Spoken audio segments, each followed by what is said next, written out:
Yay! Hello, everybody. What's up? Welcome to this side of the internet. Are things going well? Are things awesome out there in interneter land? Welcome, everybody. Welcome to this side of the internet, episode number 19. Crazy, almost 5 months of the show. Whoa, bro. Am I doing the math right? Holy shnikes. What's up, everybody? I'm Steven, Gringo Frank, the one true Frank in the one true time zone. Hope all is well out there. 9 p.m. on Sunday evenings. And I play on Frank's prayer stream 9 a.m. on Monday mornings from now on. Welcome, welcome. Steven is my name. Hope everyone out there in the second best live chat this side of heaven is just doing awesome. We got a great show planned out for tonight, guys. Very much looking forward to it. Hit that like button, hit that share button if you would. Try to gain some traction over here on this side of the internet. Thanks as always to Frank for letting me sit in over here. Got a good one planned out. The replays go only to the Left Can't Meme, but we're broadcasting live on the Left Can't Meme and Let's Be Frank right now. So if you want to see the replay, you can check it over on the Left Can't Meme. Also, I upload these as a podcast on my podcast platforms over there on Podbean under Call Me Ignorant. Hope all is well. We got a pretty interesting one here. You know, it's funny. I looked at the thumb. I actually didn't make the thumbnail for tonight. Frank did. It says, Rhino Alert, manner of speaking that be true. But this stream is not about Dan Crenshaw. What we're going to be doing tonight is we're going to be going through a meeting. I filmed it was called Coffee with a Congressperson, but there was no coffee. I live in northeastern Tennessee. And I got to go to a meeting at the local courthouse where our representative Diana Harshbarger spoke for a little bit, took some questions. I might have some harsh truth burgers for the people out there. You know me, I like to call it the right wing. You know, the real Rhino lives inside of all of us, guys. We'll get to that in a second. Let's see who's over there in the live chat. What's up, Salty D, Life to the Max. Irene in the building. Bubba, Timothy, hi, everybody. What's up? Frank is right here. I am Frank. I'm just the shorter, more light-skinned version of him. So yeah, we're gonna go through this hour-long meeting. It's about an hour and 10 minutes worth of footage. I'm gonna provide some thoughts and things like that. Might make some people upset. You know, there's always there's always one person I get into it with in the live chat, and I hope it's not you. I hope it's not you, and I sure hope it's not you. Who was it last week? I kept calling him Mike. It was like Eminem something. But yeah, guys. So yeah, so like I said, I live in Northeast Tennessee, and I went to this meeting. Coffee. I was pretty upset that there was no coffee. I didn't drink coffee. I didn't drink coffee that morning because of it. No, but it was cool. I got to sit with some salt of the earth types. I was by far the youngest person, and I think I was probably the only person in my 30s there. Most people were over 70 at these, which makes sense. It was 10 a.m. on a Friday, and you know, the older you are, the more you probably like care about your local politics and things like that. Which I don't know if I stand by that statement, but there sure were a lot of older people here. So I have my criticisms and things like that. And to be honest, my big problem was not necessarily with the congressperson. It was like the people and their questions. And I'm not trying to badmouth like my neighbors and things like that. But let's just get it started. Diana Harshbarger, I looked up her voting record ahead of time. She had some stuff to say about immigration, China, all kinds of stuff. Didn't really talk abortion. But yeah, let's get into it. Yeah, and there's going to be some harsh truths in this one. That's all I'll say first. So I thought about streaming it, but it was weird even with just filming it. People were looking at me weird. It's fine though.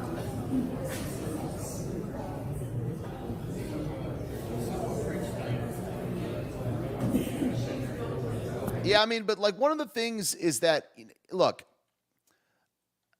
it's not their fault necessarily, but I just think that people, you know, if you're extremely online like me and you know, pay attention to a lot of stuff and a lot of conspiracies and things like that, I kind of consider you 5 to 10 years ahead of most people. I mean, a lot of these people, just the stuff they were saying when I was speaking to them it was basically 2014 talking points, and people have to update their firmware, get out of the way and let the people that have updated firmware crush, you know?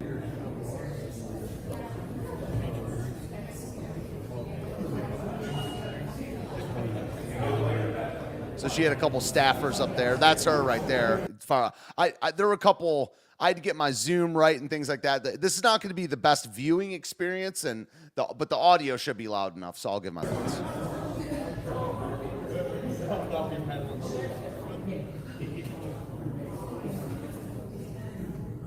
Yeah, that's her up there.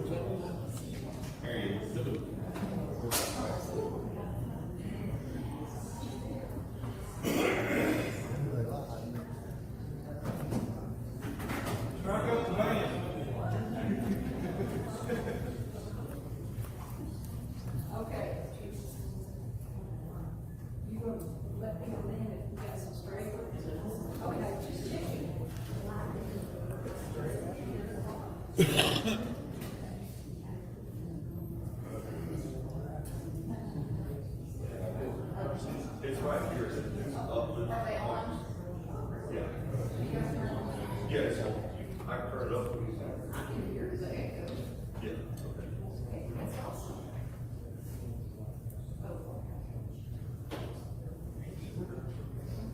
Yeah, there was a good amount of people there, probably 150. It was at capacity. There were a ton of people there.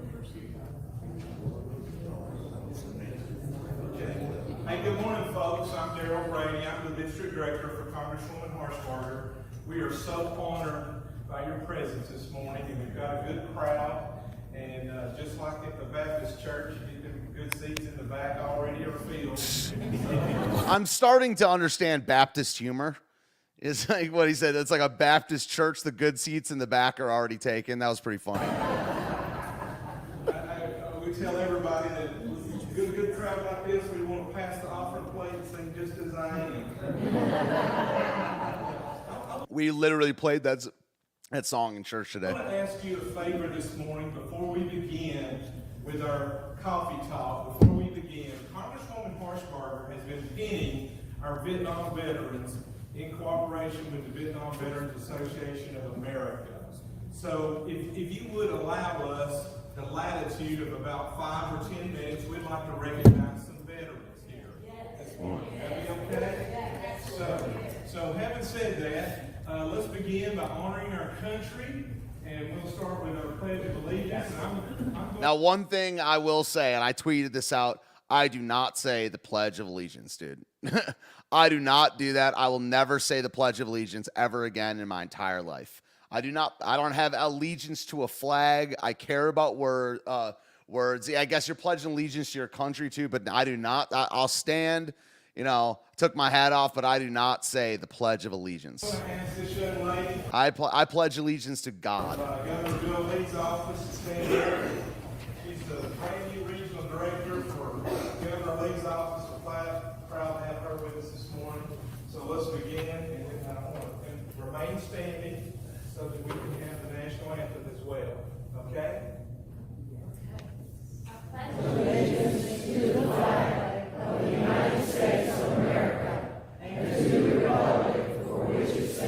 I'm anti-republic. See, the thing is that it's like I said earlier, I didn't make the thumbnail for tonight. Frank did, and it's fine. But it's like if only the rhinos were the biggest problem. It's not the rhinos. It's most conservatives. Like most conservatives say, we just got to take out the rhinos, dude. Americanism itself as a legal worldview is an issue. The Constitution is a bit of an issue. Western thought itself is a bit of an issue. I'm further right-wing than all that. And I can logically at least explain, if not prove, that the problem is with almost all of, quote, conservative modernity. I don't know why I put that in quotes. It's my quote. But it's just an issue. Like the whole thought process is really not good, and I've explained why before, and I will again. One nation under God, indivisible, with liberty and justice for all. Like, yeah, I almost want to even pick through the entire Pledge of Allegiance. We're not in a just society. Liberty is not an end in itself, yo. Like our personal, what I'm saying is, say we steel man the conservative position. They think that individual rights and liberties are a good thing in and of themselves. That is not true.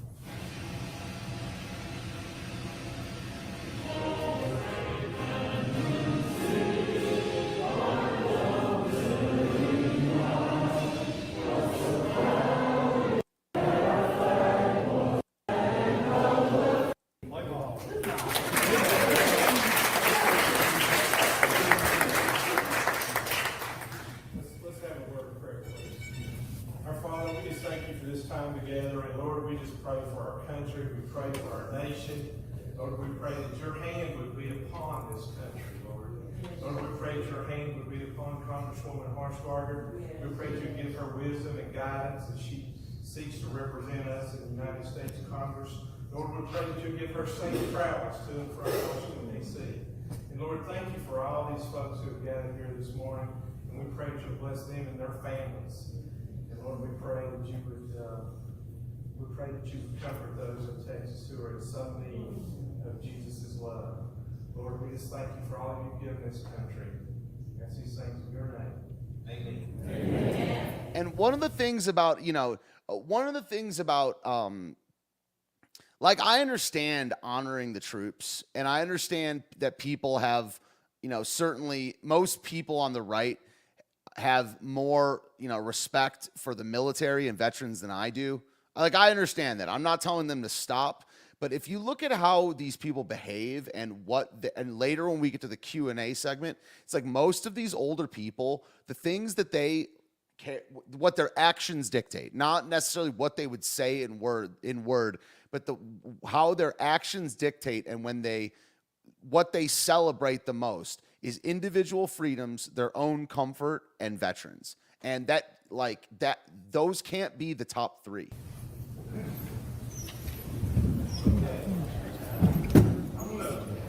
Yeah, I get it. Before we distribute these certificates, let me recognize a couple of folks. We've got... Oh, you guys banned that guy? Aw. Timed out. Oh, Kate, you did it. Oh, my gosh. Dickerson, who's down here. That's kind of shameful. I don't know. I don't really care. I was having fun reading it. Washington, D.C. It's like he's talking about me. I wonder if he even knows he's talking about me. is our communications director. We've got Cody Woods, who's our field representative in Northeast Tennessee, does a great job. And It's what's interesting is that little southern drawl right there. It sounds like he says failed representative. we've got Cody Woods, who's our field representative He's our failed representative. in Northeast Tennessee, does a great job. And I'm going to tell you just a couple things about Congresswoman Harshbarger. She's been a small business owner. She has successfully guided her business, and she knows what it means to make money. Yeah. So Harshbarger is a former pharmacist. She has been a conservative voice for all of us in D.C. She is a mother, a grandmother. I think those are the two titles that she enjoys. But she has honored our Vietnam veterans and penned practically 4,000. So she has a heart for this country. She has a heart for our veterans. And please welcome our Congresswoman, Diana Harshbarger.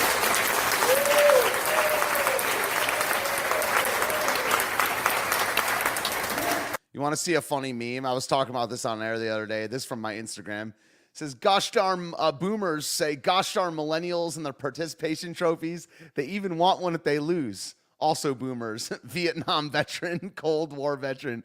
That is a stone cold meme right there, dude. Yo!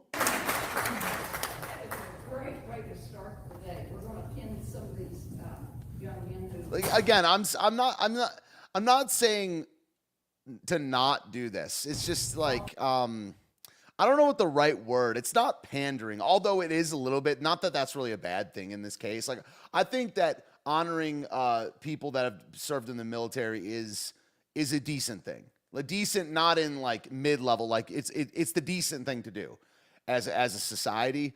But it's like around here, it's borderline worship, dude. During the Vietnam era. Like they also do worship Jesus, but it's like, you know, what did Vietnam do? What was it for? What did it do? And was it good? I argue that it was not good. We should not have done it. And it's like in and of itself, you know, maybe I don't know. Maybe I should have a little bit more blind allegiance or whatever, but I don't think I should. I really, what's the argument? It's like, and, you know, I'm not trying to disparage people that died or whatever. It's, you know, death is awful. And people did, you know, these were brothers in arms dying for each other. You know what I mean? But I don't believe that basically any of the American wars were good. It's just a pleasure, and you know, it's a pleasure to recognize your service to our country, the ones that fought for us. Yes, sir. Yes. Oh, you can't hear? That microphone. All right. Let me come here. Is that any better? Okay. Man, that thing does work. There's two of them there, so make sure I stand right here, okay? It's my pleasure to recognize your service to our country and all that you've done. And I want to take a moment just to honor those who made the ultimate sacrifice. You know, they didn't come home to their loved ones. And what we want to do today, I'll tell you this, we see society today, and we wonder, do they even value those men and women who protect us and protect our freedoms? That protected us and protected our freedoms. That's the part that I have a problem with. I've thought a lot about this over the last couple months or whatever. That's the part that should not be spoken. People in Vietnam did not protect us and our freedom. Well, certainly did not protect us. And what freedoms? The freedom to like have trans kids in schools. Obviously, they weren't doing that at the time. But like, utmost freedom is utmost slavery. Protecting us, like, died for our freedoms. That's where it gets a little messy, because they are the ones that invoke the cause in their honor. They don't just honor the men. They don't do that. They never stop there. They say the phrase "fighting for our freedoms" is just not true. It's not accurate. That is like a globalist lie as far as I'm concerned. If it was just the men and women who fell, I would understand that and agree with that. I do agree with that. But they never stop there. They say fighting the Nazis, fighting for our freedoms. What'd she just say? Yeah, what? Today, and we wonder, do they even value those men and women who protect? Yes. I value those men and women, but like, who got protected? Protect our freedoms. And for freedoms. And that's what it's all about. It's protecting our freedoms. There's over 150,000 Vietnam-era veterans in Tennessee, many of them right here in the first district. And as Harold said, we pinned almost 4,000 in the last. That's that. Hey, ma'am, how you doing? Was some like 90-year-old guy flirting with like a 40-year-old woman that comes through? Yeah, there was like 3 or 4 pretty women in there, and that was one of them that walked in. He's like, "Hey, man," and she's like, "I forgot about that." It's like, this guy is like has his hearing aids in. Many of them right here in the first district, and as Harold said, we pinned almost 4,000 in the last. I forgot about that. That was so funny. In the last probably year. Yeah. A little over a year. So I'd like to commend the Vietnam War commemoration for their efforts to honor your service, and I'm honored to have partnered with them. And you know, and if you've been at any of my pinning services for you know, I taught my son at a young age. I said, Bobby, you always, you know, he grew up in the pharmacy because I've been a pharmacist for 36 years. He would sit at the table and play his Ninja Turtles or his little cars, and I said, every time one of these men or women that have served our country come in, you make sure you honor them, you listen to their stories, respect them, show them respectfully, and you do that by listening to them, because every time one of them passes away, it's like the library closes, and you'll never get to hear. Sorry, I'm struggling with the camera for about two minutes here. Yeah, I mean, I do want to hear their stories. The stories part and the badassery of being a soldier is dope. I do like hearing about that stuff, but it's just, do you not see that this is part of it's like a layered scam? That's really what it is. I mean, it's not all bad, but it's definitely not all good. And more than anything, good or bad, it's not what they're saying it is. It's like they get honored for fighting for our freedoms. So, and like you can trace it up like level by level all the way up to the top. And the top of it is just gross. It's just like money, power, and global gaydom being spread across the planet for the last 70 years. It's a scam. I mean, it's like a layered scam. It doesn't mean former military are bad. It doesn't even mean that it just means what it means. It's like a layered scam, and an essential part of the scam is the honoring of people for like inherently. It's like just because they quote served or died or whatever. Like people die all the time. And that part sucks, you know what I mean? But it's not going to make me lie about it. That part, this honor and the retirement plans, the bennies, it's part of the scam, dude. And now he has always done that, and I have 2 grandsons, and he'll instill that same value to respect our military and law enforcement. Oh man, I don't know if I can make the audio any louder. I guess hold on, let me bump it. You're gonna hear a sound in a second. Sorry, it's gonna chirp. Yeah. So without further How is that? That's as high as I can go. ado, we want to pin those. How many do we have? Like 5. We have 5 veterans that we want to honor today. And every time I pin these men and women, it's like groceries. We're here to welcome them home and give them the proper welcome they need to get. So without further ado. That's, and I'll tell you what, if you would just come forward and meet the Congresswoman right here in the middle next to the American flag. Now we're gonna skip this part because it's basically just a photo op or whatever. But this one guy had this funny shirt that I wanted to show. I mean, politicians know how to work a room, man. I mean, they just had, whenever these people came up, she just had the most, just a witty, slightly self-deprecating comment about herself, and like, you know, they really know how to grease the wheels, yo.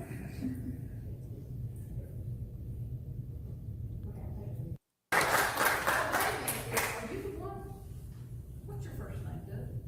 Oh, Doug, let me tell you something. I gotta tell you this story. I'm coming in the building, and you have an admirer, and she pulled up, she said, Congresswoman, she said, I gotta tell you straight out, Doug, you had red hair before, didn't you? Yeah. Yeah, this story that they just told was that this guy got captured. This veteran got shot down twice in one day, and the enemy captured him because he had red hair. Like, they were able to see him like through the jungle because of his red hair. Where's the shirt? Reese, Burton.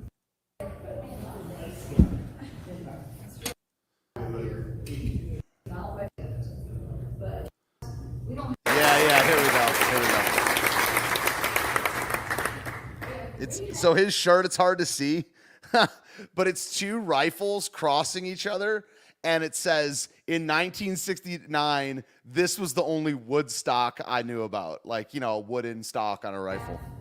He will only be my second Korean veteran, I think. And Korea, wow. Try to go back and get all those guys. We don't have many Korean veterans left, but I still want to recognize you. Okay. Just Korea, okay?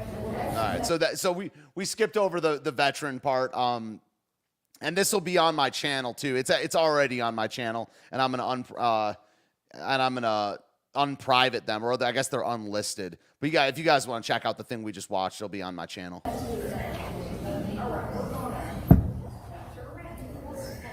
Yeah, I feel so bad for that. That's really what it is, Horatius. I agree, man. It's not like the last thing I'm trying to do is like hate on them.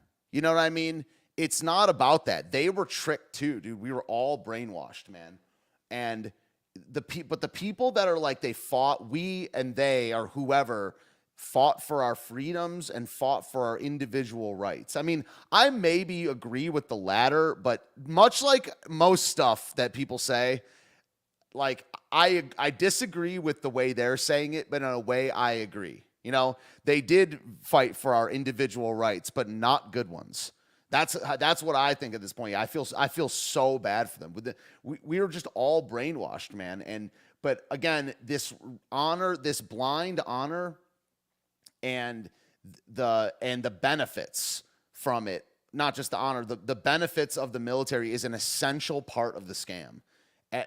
Every single war, man, it was just a mistake. We shouldn't have been in a single one of them.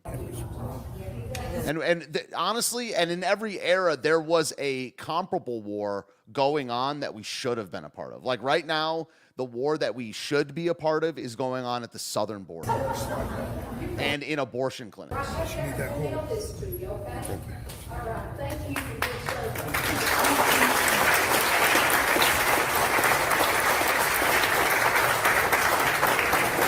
But it's like, it's not right that this is what this, like, honoring the past when things are this bad should not be the priority.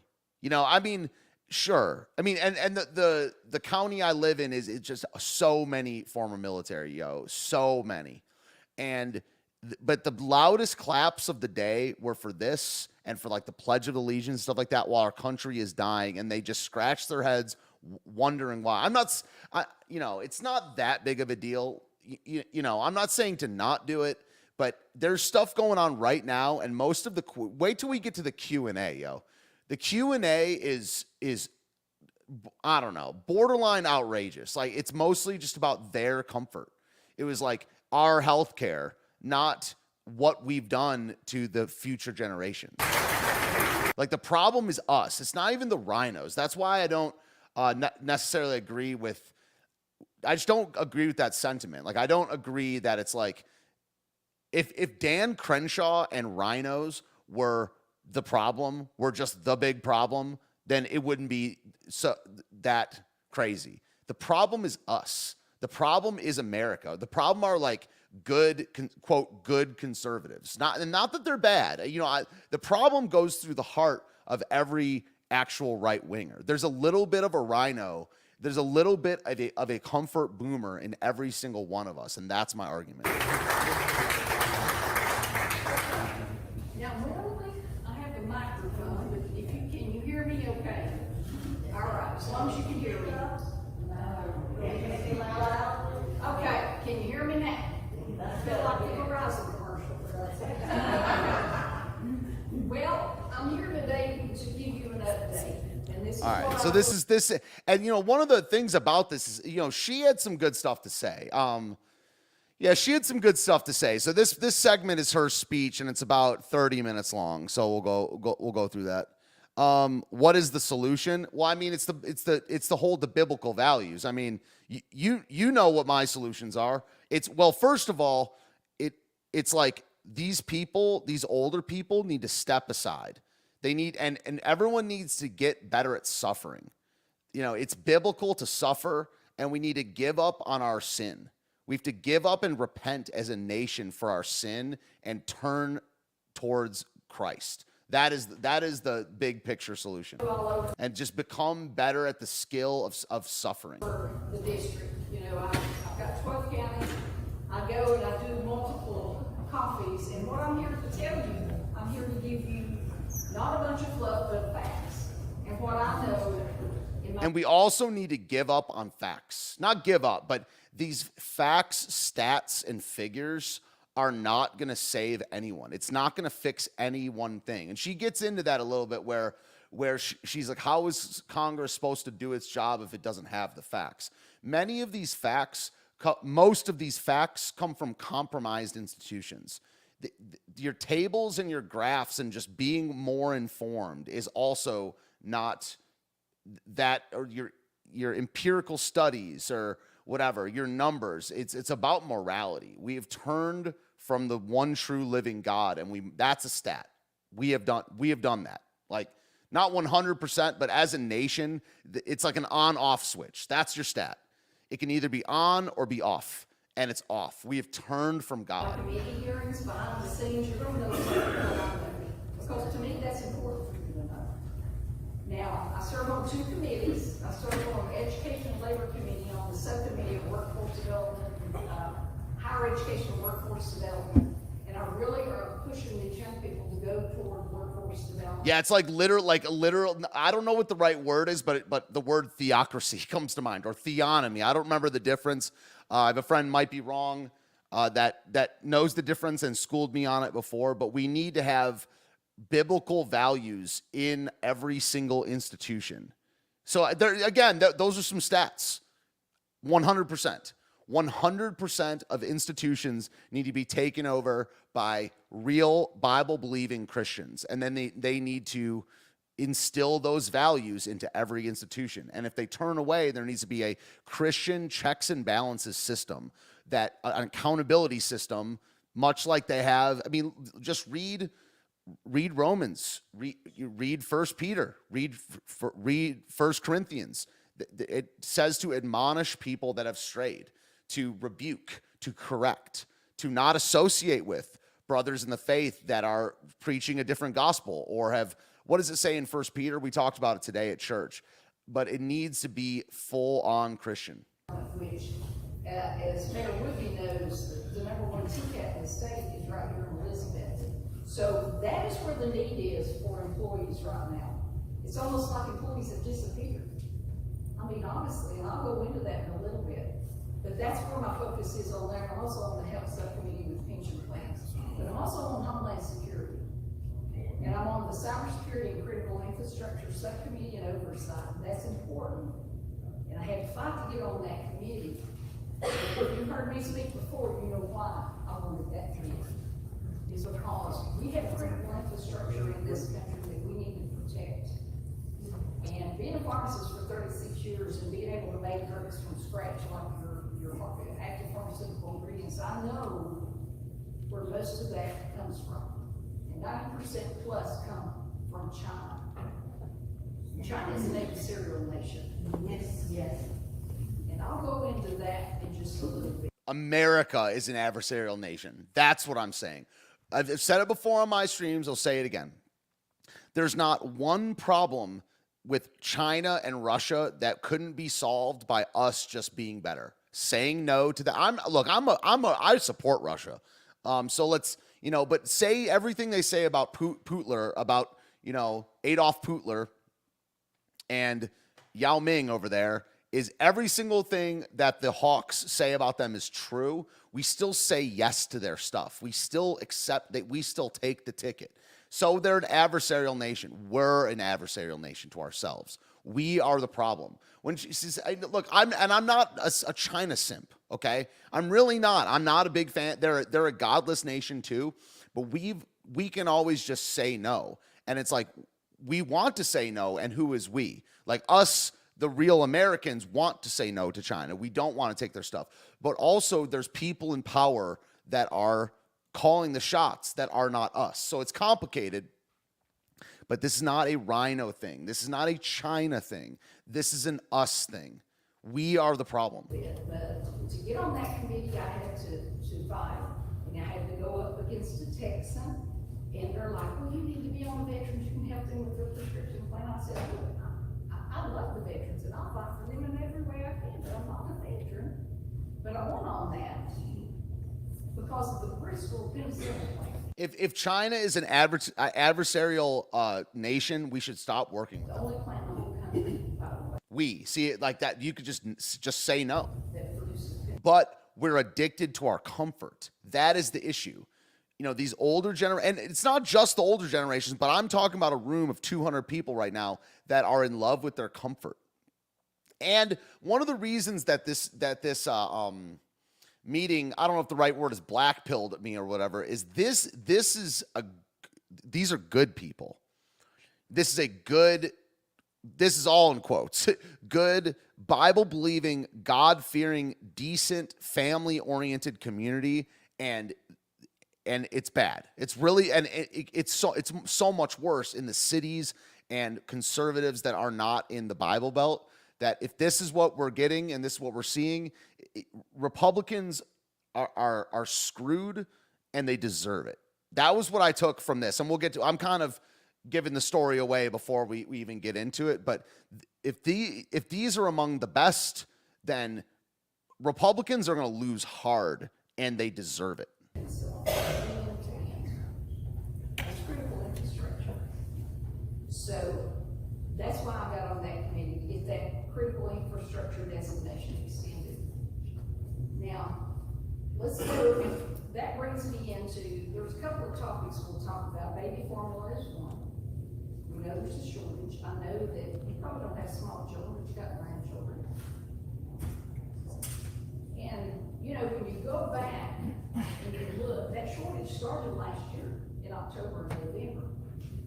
And the FDA knew that there was a problem then. Well, why did it take them to February to ring the bell and say, we're gonna have a shortage? You have one company that produces 40% of the formula in this country, and it's Abbott. It's in Michigan. You should never have one entity making the majority of any product. You should have that spread out. That's just common sense and business sense. So now now do the media. That's true about the baby formula, but what about media and entertainment? There's basically 4 companies. That formula that's life-saving in some cases, because some of these children can't metabolize, So Stephen Brick, are you a communist? Like what's your worldview? I'm not trying to talk trash. I'm not trying to talk trash any more than I am. Like what is your positive assertion? Yeah, are you a communist, socialist, a liberal? Like, what are you? Certain types of formula, they have to have sweet formula or different things. Well, there's been 2 babies in Tennessee that have been hospitalized because they couldn't get it. It's a supply chain issue, they said, but it's also a plan issue. And now they're arguing about, what strain of bacteria did you You're a find? Marxist. You're a Marxist, but are you American? Was in that formula? Well, we don't know yet, but we will know. I heard a report this morning that the FDA said that the shortage would be alleviated in June or July. But it should have never happened in the first place. This is how this happens all the time with our drugs. People don't know this, but I've been going to Washington for 25 years to talk to my congressmen and senators about this very thing, about why in the world are we not self-sufficient as a nation when it comes to our medications? And that has been shipped over the last, when was it, 2001, when you had the cyanide scare, and, you have an anthrax scare, and they had to try to get millions of doses of antibiotics for that. I thought it was. I do think that it's interesting that she was a former pharmacist businesswoman. That's kind of interesting. Accident by China. Whenever you lower the price and you ship these inexpensive, cheap drugs into the country, of course they're going to buy them. And what I also found out is it's China and India. But India, 70% of the generics that we use come from India. Where do they? Are you, Stephen? Are you white? They're active pharmaceutical ingredients from China. This is a problem I've been ringing the bell on forever. That's why it was critical for me to be on that committee so I could get that critical infrastructure designation extended for that Bristol plant. And what they told me, they're going to try to get all these antibiotics back, but you have to incentivize our American companies to make it again because it's going to be more expensive. But there is a bill in Congress that talks about these supply chains, and Senator Tom Cotton has that bill. And I've signed on to that to make sure that we incentivize companies to bring this back when we have a plan. It doesn't matter what it is. The government is reactive. They're never proactive with anything. Is it really that quiet? Yeah. I can turn myself down a little bit, and then you can jack the volume up. It's loud on my end. How can I do this?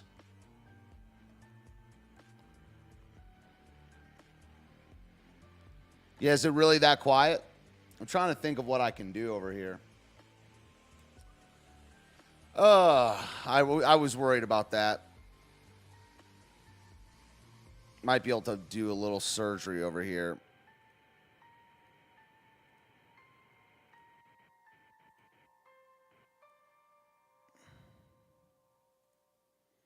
See if I can load this into a video editor and bump the volume. Or maybe audio, mic volume.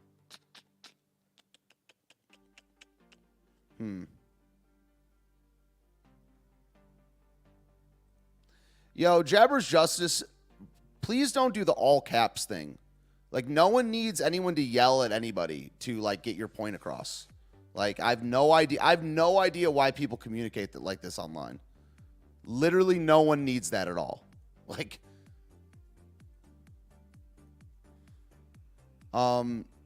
yeah, I don't know what I can do about it. Give me a second. It says 20 minutes left. Let's see.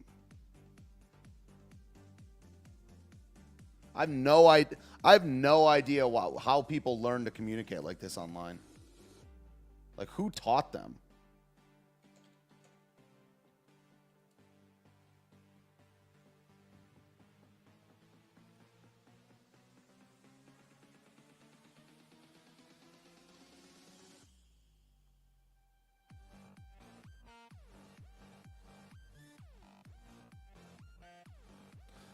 If you can't see, how are you reading what other people are saying? All right, bye. So you're making the argument that, so is this real? I do it because it's easier for my eyes when typing. Have a nice day. You have a nice day too. But how are you reading what everyone else is saying? Like, we went through this on Twitter the other day. Like, is that really the argument? Is that really what it is? That's crazy, dude. Yeah, it is. It's a 2 to 4 year plan when you go to Congress. What's also funny is the same thing that's going on in the chat with people not being able to hear is going on at this meeting right now. People are like constantly telling her to speak up, and she's like yelling at a certain point. Or whatever, every 2 years something changes. Every 4 years you get a president. Can't we just do a long-term plan like you do in business? And one thing that McCarthy has said is that they're putting forward a 10-year plan. Instead of thinking about it in small blocks, which is crazy, look at the long term. Let's have a goal to be self-sufficient in whatever year. Incentivize these companies now to start doing manufacturing right here in our own country. Amen. Right here in our own country. We don't want to be relying on an adversarial nation for anything. And there's been threats that they can cut us off now. They don't have to drop a bomb. They just have to take the essence of bomb. It's not that hard. This is not rocket science, people. This is absolutely simple math, simple science. This is simple. They want you to think it's hard. And you always have these big problems like Second Amendment, pro-life, the border, that they never seem to fix. And they're at there 39 years. It looks like you fix a few things in 30 years. But it's job security, and that's how I look at it. They go up there and it becomes job security for these people. If you don't fix a problem, you come back and tell them you're gonna do it over and over. Patty, you would last if you didn't fix a problem, would you? On the local level, no. Yeah, she's describing the deep state, essentially. She's describing the deep state. You know, at a local level, if you didn't fix a problem, would you have job security? And, you know, men are speaking that way too, but a lot of people that get in a local office, they get in because they know people. It's basically a popularity contest. People mess up all the time and keep their job in government.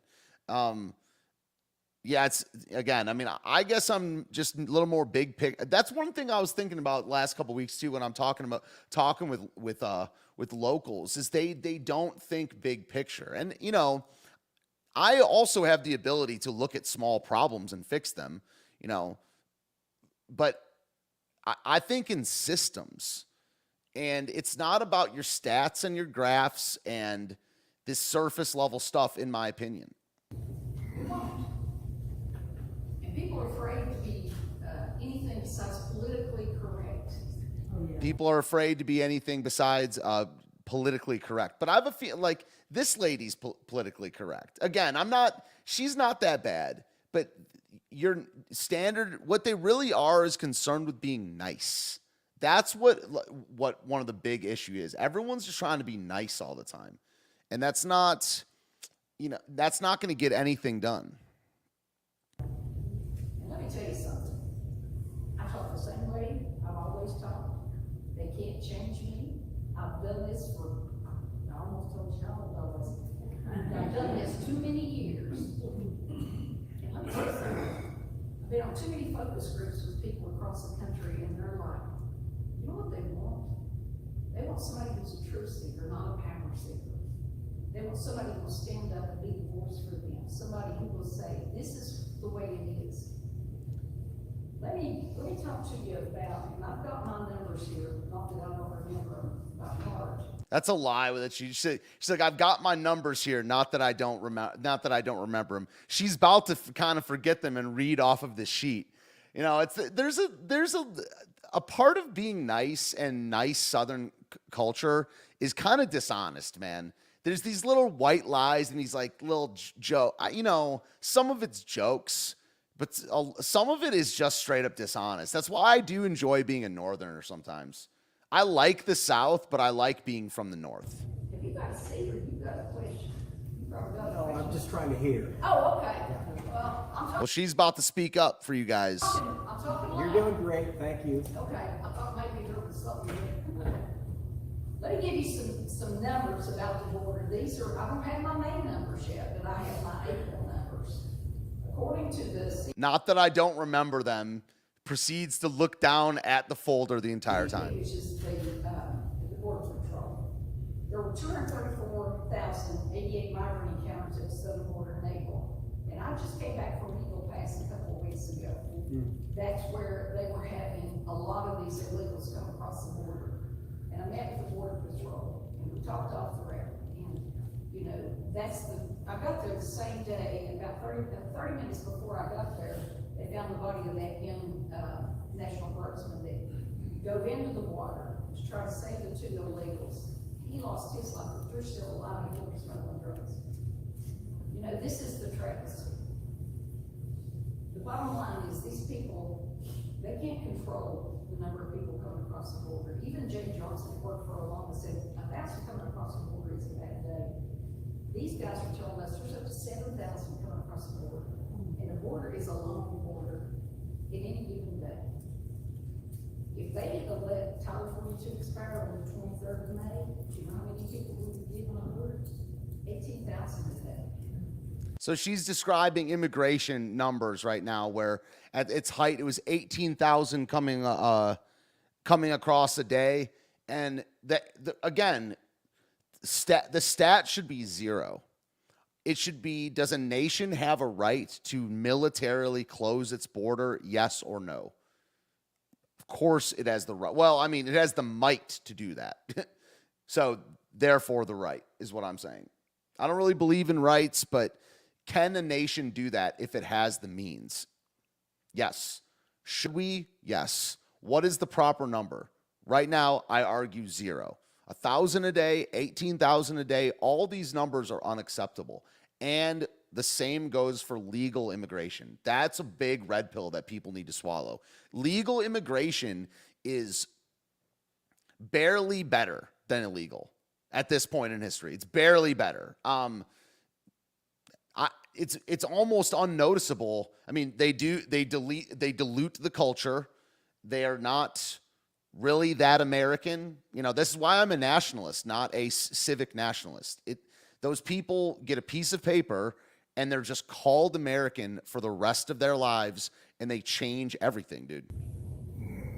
We already, the projections, I think you looked it up, are 2.1 million by the end of the list. Every day or every month, you know, the Ohio State, that's like the population of Atlanta coming through every month.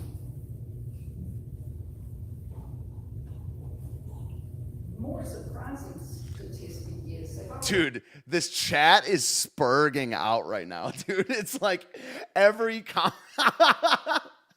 I told you it's gonna be a harsh truth burger tonight, yo. The chat is spurging out, man. It's making me keck so hard, dude. Caught 42 people on the terrorist watch list. That's what we know of. There's been over 105,000 deaths due to drug overdose. And now she gets into fentanyl here. Yeah, I mean, if we just close the border, a lot of this stuff would just go away, man. The highest in history in our country. Just the past year. Fentanyl is coming across the border unimpeded. Yeah, we need to build a wall and line it with armed guards, dude. I just went to a funeral a couple of weekends ago of a dear friend that lost a 17-year-old son. She didn't have to wake him up. They think they're getting Adderall or Xanax or whatever, but it's laced with fentanyl. You know what fentanyl? Was someone okay? The reason I'm ignoring you guys is because no one's making an actual argument. What is your positive assertion that you want me to deal with? We don't have to do this this press or whatever. I can talk to you guys, but nationalist leads by his mama fetish. Does this seem like a smart person, like a person that is a clear thinker, or a, you know, some type of, it's like, LOL, you don't believe in rights? Prove to me that rights are real. What the F? What? Prove to me that they're real. Make an assertion and I'll deal with it. It's like, yeah, like I know you're a regular here, Ocean Breathe Salty, but what's your assertion? You're not a competent arguer. So you hide behind laughy emojis. So what is your assertion? What is your actual argument? And I can make an assertion about why I think rights are fake. They require force to back them up. They're not real. What's real is might. What's real is force. What's real is violence. The monopoly on violence that the government has in the form of technology, influence, and things like that. But when have rights ever been real?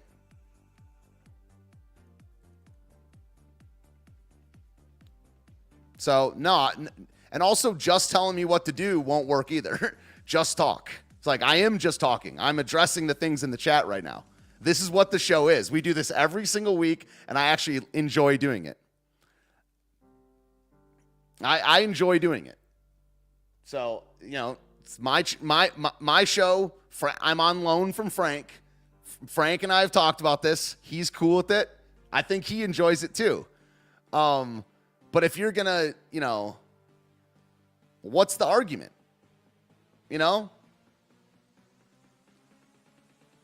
What's the argument? Personally, I feel like the Lord gave us our rights and free will. Now we're starting to get somewhere. Where do they exist? I don't mean just in physical reality. I mean metaphysical reality. Where do they exist? They don't exist in physical form, of course, but what are they? When did we get them? When we were born? That's an assumption. We hold these truths to be self-evident.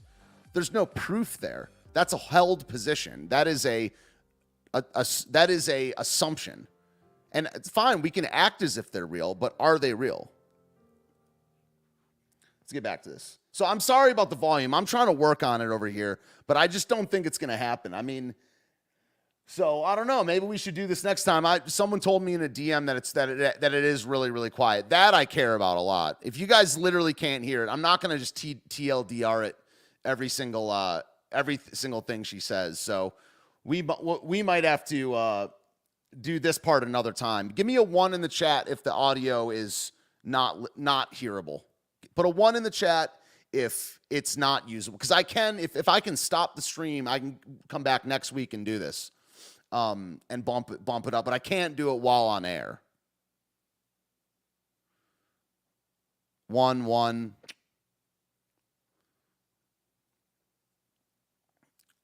Major and Walter say 1. That's a red pill. Immigration between states should have been highly regulated too. I was a bigger fan of having the states be like individual countries. Okay, that's enough. Okay. Okay, thank you. All right, that's it. So we'll talk for a little bit. I'll talk to you guys, but we're gonna do this episode essentially next week. I love you guys. I love the fans, man. I love the people. Yeah, that's enough people. Yeah, 1, 2, 3, 4, 5, 6, 7, 8. Yeah, out of 50. Yeah, that's B. Deering says 2. Yeah. So yeah, this show is a wash. That's okay. We only got about half an hour left, so we'll talk.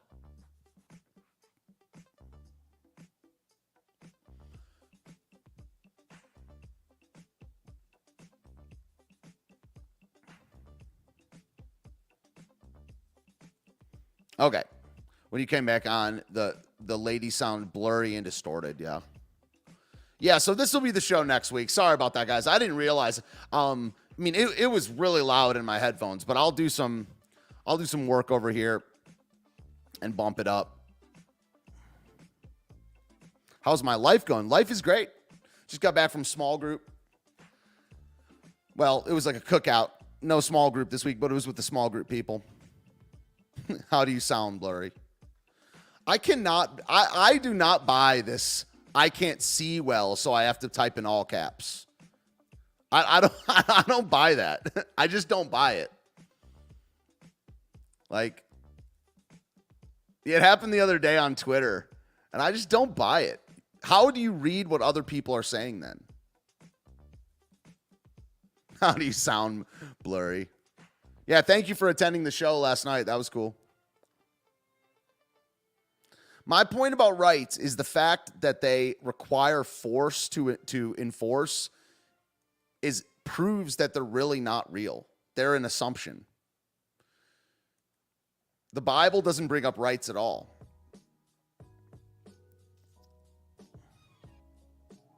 Yeah, Steven, you're just wrong about what you're saying. Trump supporters were neocons before Trump. Fact. You're brainwashed, bro. Some of them are. Some of them were. But not everyone is like a Sean Hannity type. I'm a Trump supporter, and I was a right-wing. I was like a centrist libertarian. So, I don't know if you're just misusing the word all or something like that. But that's a huge, millions were.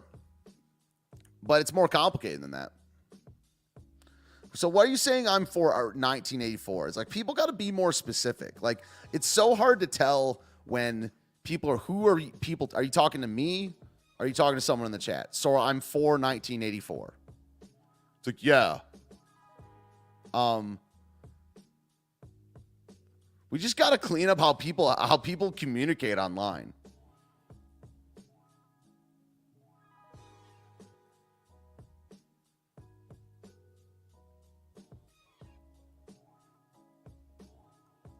I'm just saying, yeah, it's like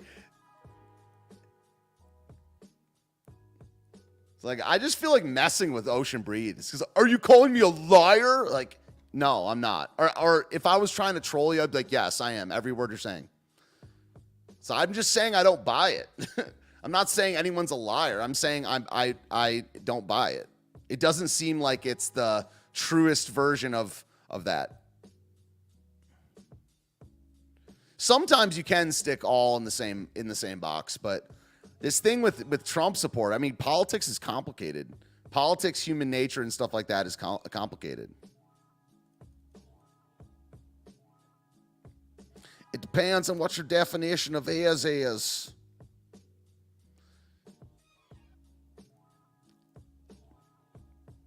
Do you mean shouldn't? The Bible brings up freedom, but it says you should use it. You mean shouldn't use it as an excuse to sin? I'm perfectly comfortable.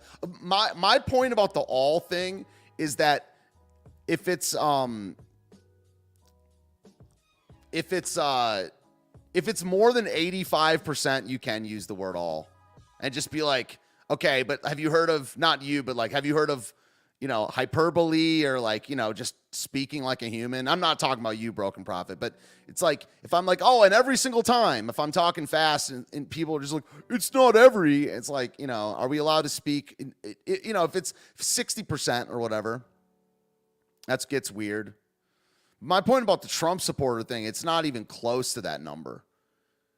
How many Trump supporters were neocons before Trump? 50%? Not enough. I know, Katie. I'm not going to tell. Yeah, I just got your. Yeah, I know. It's ridiculous.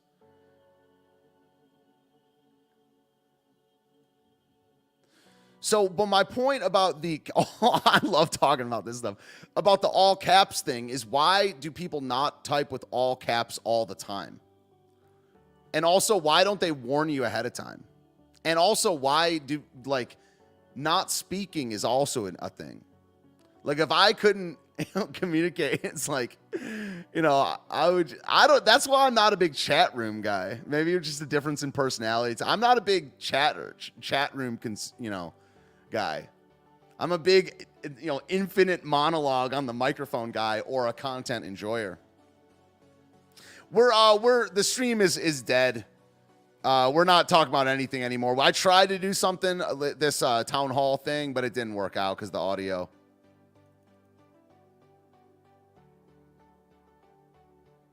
New to the channel. Yeah, I mean, and also the ... thing that I just cannot fathom it. And like my, OCD or like my obsessive nature, I just focus on things so like over and over and over, and they blow my mind, man. They blow my mind. It blows my mind how people communicate.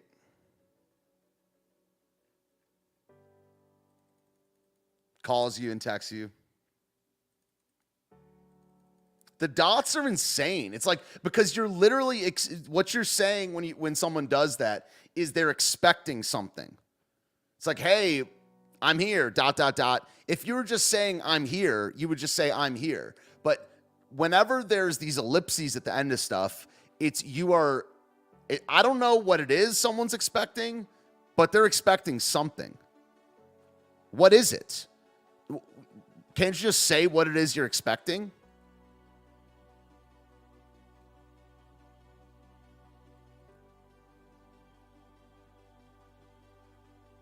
I love porch talk, ... It's disappointing how they don't want to help Garden, but that's okay, ...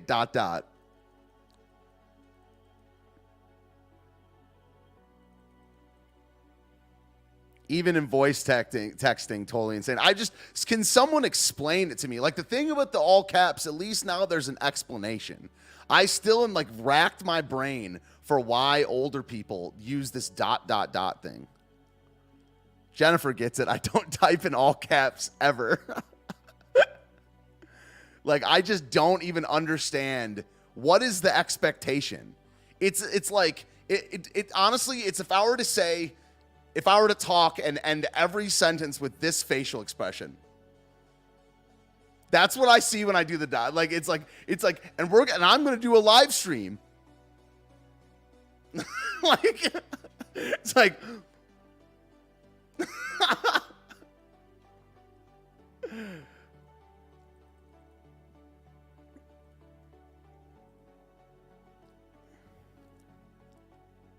So what's your deal, Got Your Six? What's your major malfunction in there? You're not a good crap talker. You can try to build the skill in the live chat like that, but you're not skilled at this, Got Your Six. It's a rhetorical tool. But what is the tool for? Like, describe the tool further. This we have 30 minutes to figure this out together, guys. This is quality content. Yeah, well, we're waiting.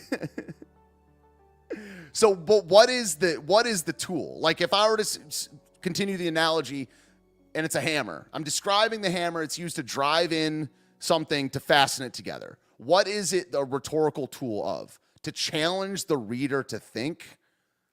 Okay, but okay, so now we're getting into like condescending land, which, hey, look. Everyone knows I'm not above a little, well, I guess I am literally above, if I'm in the condescending mood. But now we're getting somewhere. To challenge the reader to think. But does not a statement also do that? Isn't any time language is used kind of do that? Old Yeller. Yeah, I agree with this. Okay. I think that using the caps should only be when angry. Maybe I'm just dry, but I'm not dry. I'm not a dry communicator at all. I just think that like decent enough grammar is good enough. It's effective enough communication. Do I seem like I'm in a bad mood? I'm fine. I'm literally fine. Like, a couple people in the chat have hung out with me in real life before, and I'm fine. I just got back from small group. I guess I'm a little ticked that this volume didn't work out, but I'm fine. I don't know. Do I read fiction or prose? I don't really read fiction. What is prose, really? Now, I'm listening to Mary, but B. Deering, you don't even know me. I've never even seen your name in here before.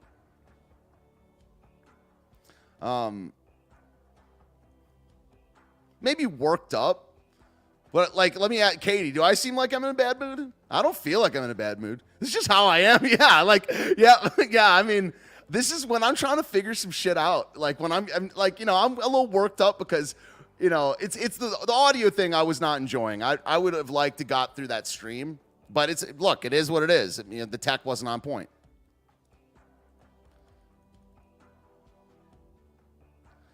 I'm on Frank's tomorrow at 9 a.m. doing worship music. Yeah, but we're streaming on Frank's channel. I'm here every Sunday at 9 p.m. Yeah, I think I'm just a man trying to figure some stuff out. That's literally what I think. It's like someone's like, in this Discord server I'm in, this one lady ends every single message with the ... dots, and she's like, Genesis 3 playing in the audio platform.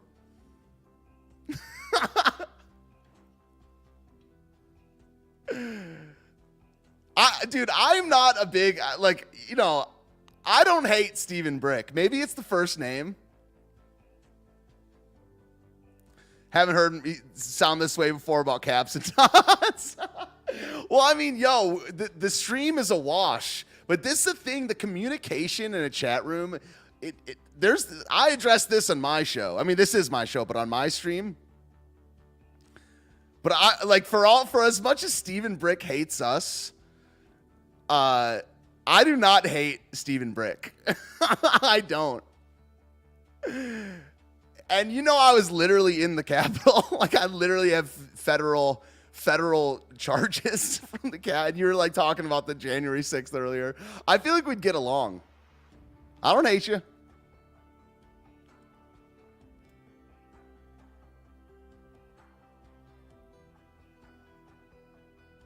But you literally can help it. Like, if you think of us as kids, that's fine. But like, it's not about kids or nah. It's about respect or nah. It's about basic, like, respect. I mean, that's ageist, yo. That's you ableist, dog.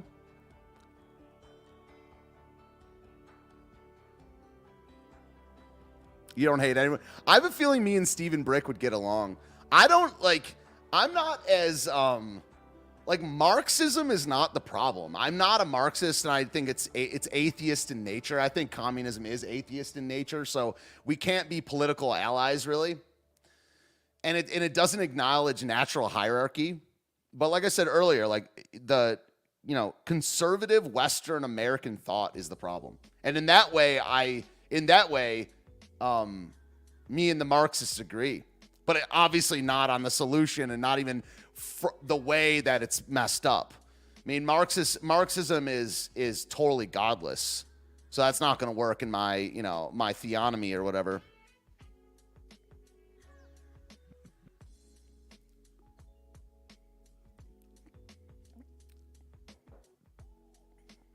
No one's allowed to be funny other than me. Yeah, well, I'm not in a party either. I'm in the Black Panther party. Respect my authority. ... Marx disagreed with Marx. Yeah, that's true. I've read a lot of Marx. I've read 5 of his books. Yeah, I read a lot of Marx when I was like 25 to 30. Read a book by Marx every year for 5 years.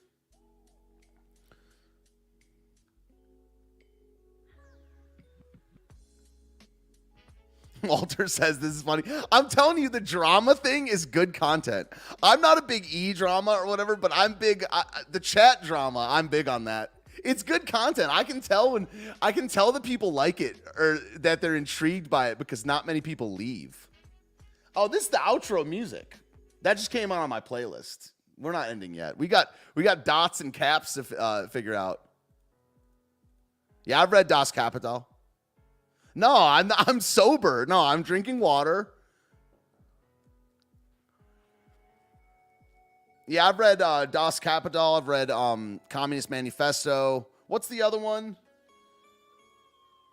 They're all on my Audible playlists. What have I read?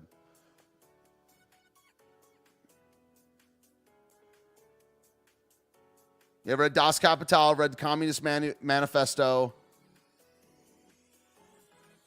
What's another one? It's one of his books with ink. I've read like his collected essays.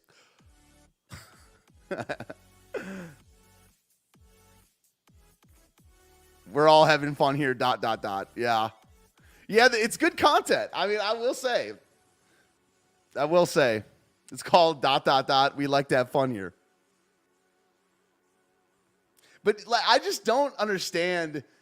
I still boggles my mind. And now that we've established a rapport, I can tell when you guys are kidding and things like that. I've read Mein Kampf, yeah, but that's not Marx. You knew that? It's Putler. It's Vladolf Putler. Yeah, I read that when I was like 16. But like, I cannot. But why? So if you're a dot user, why do you do it and not just put a period at the end? To me, it's just like, say something. Don't expect something from another person when you're talking. That, I'm not calling Mary out. I'm just saying this is my problem with the general communication style. It's like there should be almost no expectation from the person you're communicating with. Like they could accept what you're saying, they could reject it, they could run away, they could embrace you. There should be little to no expectation. Maybe that's what it is. I'm not talking about a mid sentence ... I'm saying at the end of a statement.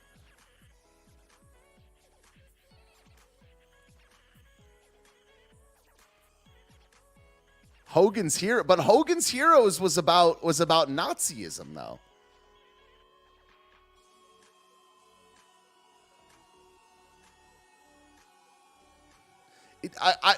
What makes you think that the dots is something expected of you? It's like ending the sentence with "and,"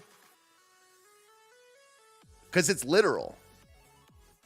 It literally is. I don't think the onus is on me to say why. I mean, that's literally the meaning of it, is what I'm saying. That's the grammatical meaning.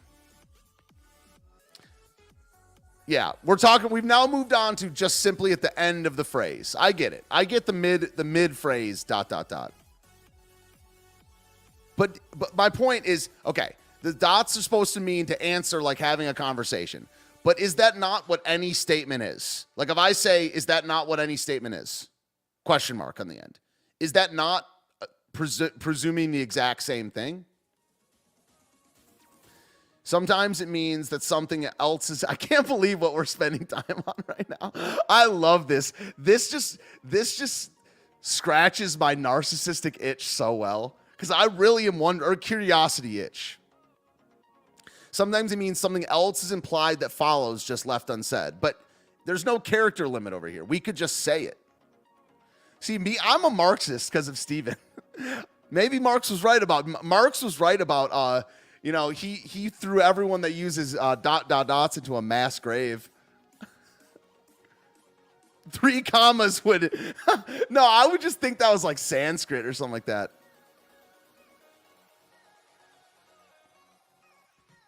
It's hard with... I can't believe what this show is. Oh, man. It's hard with just typing words. We don't see each other. We don't see the body language or hear tone of voice. Yeah, that's to me an argument for leaving it erring on the side of dry, like dry and literal. Oopsie, banana. I didn't mean to highlight that. Periods are too harsh. Yeah, I've interacted with women before. Yeah, dude, literal grammar Nazi.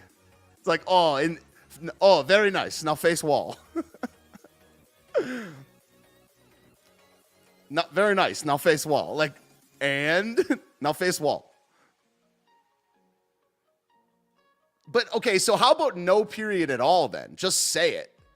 Like, that's a decent point. I get what you're saying about just the period at the end of the statement. How about no period at all? Just,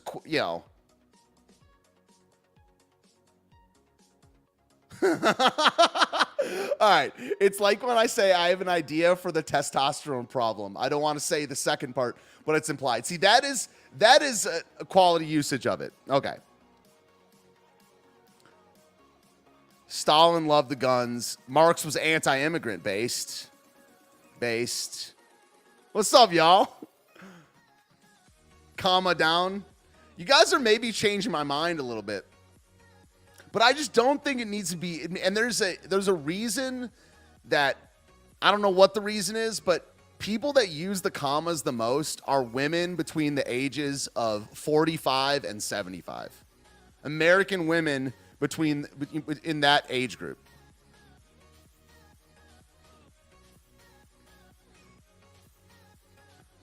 It's so overused, yeah. How about we just do what is comfortable for our own communication? Yeah, you can. You just can get called out for it. I'm infinite monologuing up here, so. No, that doesn't work. That's why I'm not a libertarian in any way. Like, there is a right and wrong way. We just got to figure it out by beating each other over the head with live chats and a microphone for another 11 minutes.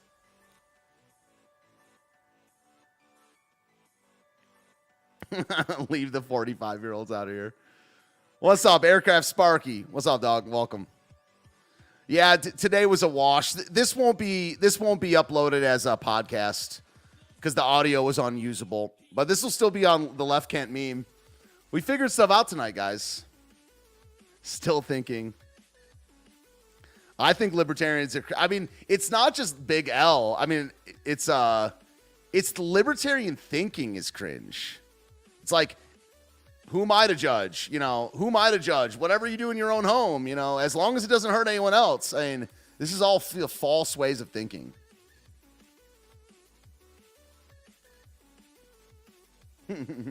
I can tell you guys have good attitudes. I'm thankful for that.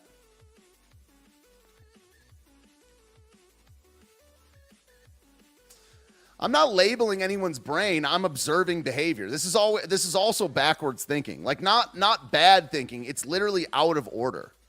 I'm not saying anything about anyone's 53-year-old brain. I'm saying I observed this behavior and it's correlative with that segment of the population. Just like saying black people commit most of the violent crime in America. It's just true.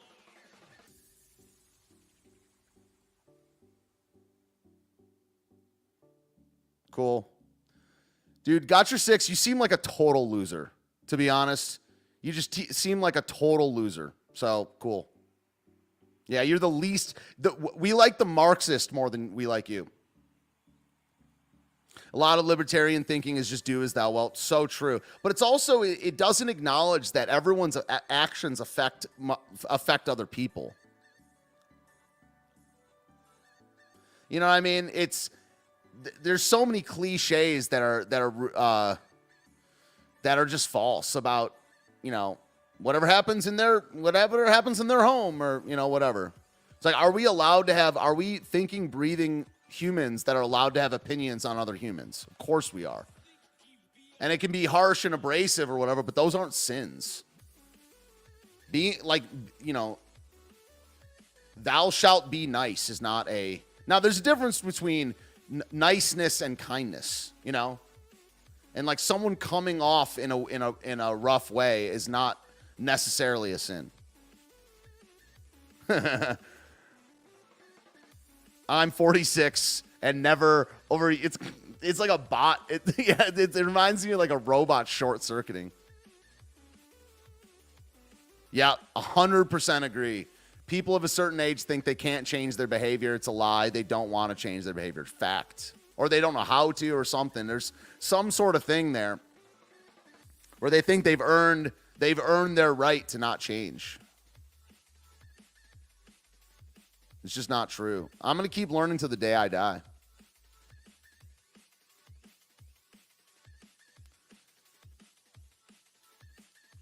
A bit cliche, but it's better to hear a harsh truth than a comfortable lie. Some things you can't change when you're at a certain age, but that's true when you're young too.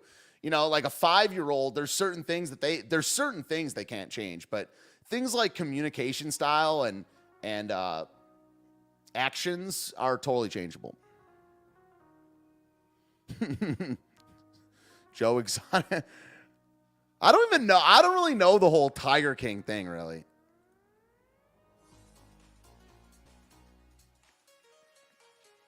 Yeah, but this is fun, guys. We needed this. So next week I'll have that video again and it'll be bumped up. I'm sorry about that. That was cringe. Didn't like it. Yeah, it's hard, but change it's so possible. But it takes a grip on words, man. That's why I take them so seriously. Words, I love words. I know the best words. I know words. I use the best words. You know what's so funny is that yep. They don't want to admit it. They don't want to admit they could have been wrong about a lot of things for years. That's why I became so red-pilled so fast. I was wrong about like everything. My schedule for the week. I have my streams tomorrow at streams every weekday at 11. I am on Frank's tomorrow at 9 a.m. doing worship music. I'm streaming from my music channel on Thursday night.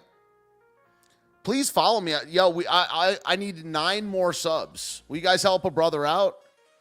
Will you guys help me, brother? Yo, get in my my mentions on YouTube and just comment ... It'll be fun. It's literally. Do you guys agree with me on that one though? That it's like when someone ends with the ... It's like I'm just like, hi, how's it going? Is that the right face, or is that I think I'm correct about that.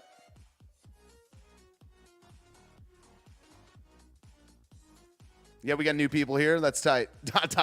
Yeah, get on my music channel. My fans, I almost said secular friends, but they're my IRL friends. They don't know most of them don't know that I do this. They think I'm just a musician or whatever. But they're like, why is everyone commenting ...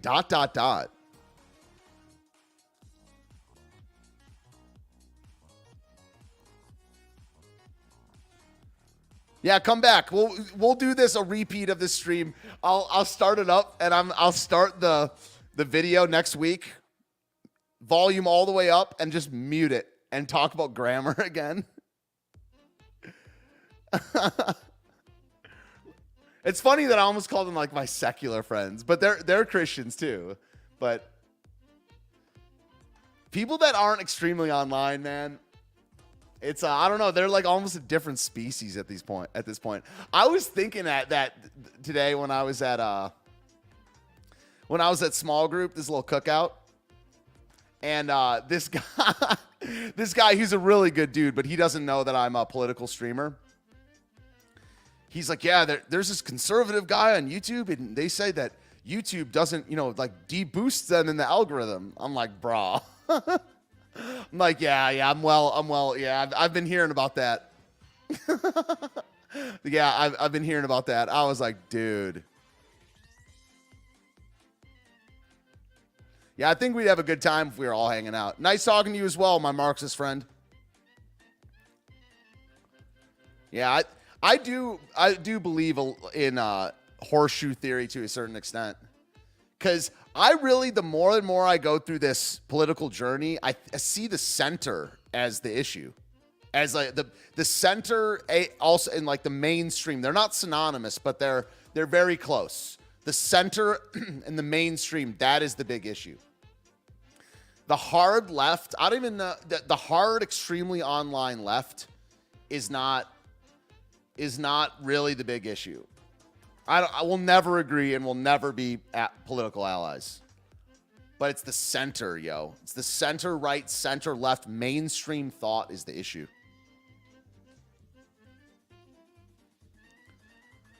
Yeah, so yeah, of course I know him. He's me. Yeah, he was talking about this conservative gun guy. He's like, yeah, he says that his content is de-boosted because he's a conservative. I'm like, oh, wow. Dang, this world's crazy, dude. I'd never, yeah. Okay, all right. It's a punctuational tool that lets the reader know to draw a further conclusion from contextual clues. Okay, fair. But why can they not just say it? That's my next question. That I understand. I actually agree with that. I still think it's overused. There's people I know that end every single, 9 out of 10 online correspondent sent online sentences with ...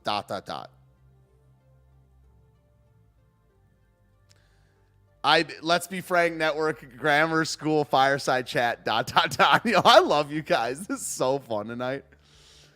I like that Smith seems like a decent writer. Yeah. Fair enough. I'm just saying that there's it's a little presumptive, and they could just say the next piece.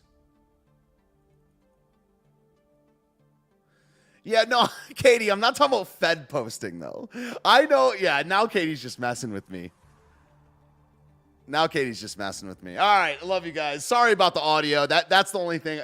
I swear, I mean, I'm not in a bad mood. Yo, I am a critic. Like that's what I love to do more than anything is criticize stuff. So I criticize politics, I'll criticize, and sometimes I'm very obsessive. So I just get worked up, and I'm very good at pattern recognition, and I am an observer and a curious guy. So this is all like become the perfect storm called my personality. So don't take it personally. I thought it was pretty funny. Like it's just like this obsession thing, because I am truly curious. Writing is marketing. Yes, sir. It makes the reader feel it makes me feel talked down to.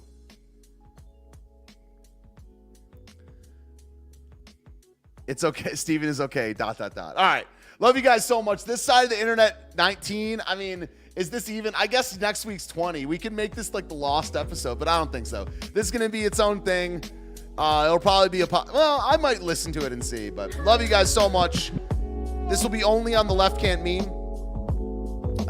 What else? Hit the like button. Big shout out to Frank, one of my best friends. See you guys tomorrow at 9 a.m. on Frank's channel and my stream, 11 a.m. weekdays. This side of the internet signing off. Love you guys so much. Have a fantastic one. We figured stuff out tonight. Peace.